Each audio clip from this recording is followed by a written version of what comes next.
পশ্চিমবঙ্গের সিদ্ধান্তের পাল্টা প্রতিক্রিয়া ঝাড়খণ্ডের মানুষের। ভিন রাজ্যে আলু রপ্তানি করা যাবে না, রাজ্যের এই সিদ্ধান্তের বিরুদ্ধে এবার ঝাড়খণ্ডের বাসিন্দারা বাংলার সবজি ঝাড়খণ্ডে প্রবেশ বন্ধ করে দেন। গতকাল পুরুলিয়ার বান্দোয়ানা দুয়ারসিনী আসনপানি ঝাড়খণ্ড সীমান্ত এলাকায় ঝাড়খণ্ডবাসীরা রাস্তা বন্ধ করে দেন।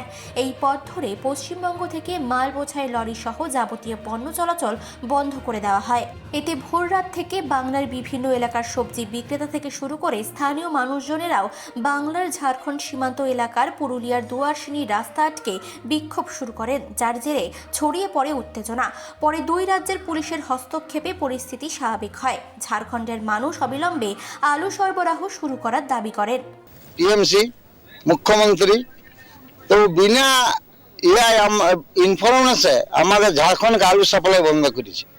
না, আমরা কোনো ঢুকতে দিব না। সবজি নাই, লেবার নাই, কোনো গাড়ি আমরা ঝাড়খণ্ডে ঢুকতে দিব না। আপনাদের ঝাড়খণ্ডে আলুর দাম কত রয়েছে?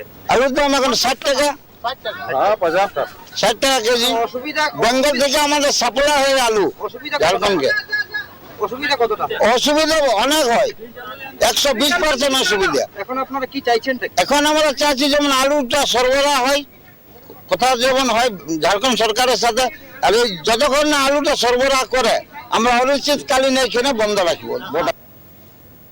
চিফ এডিটর জিতেন সরকারের রিপোর্ট, চেতনা বার্তা, জেগে থাকে জাগিয়ে রাখে।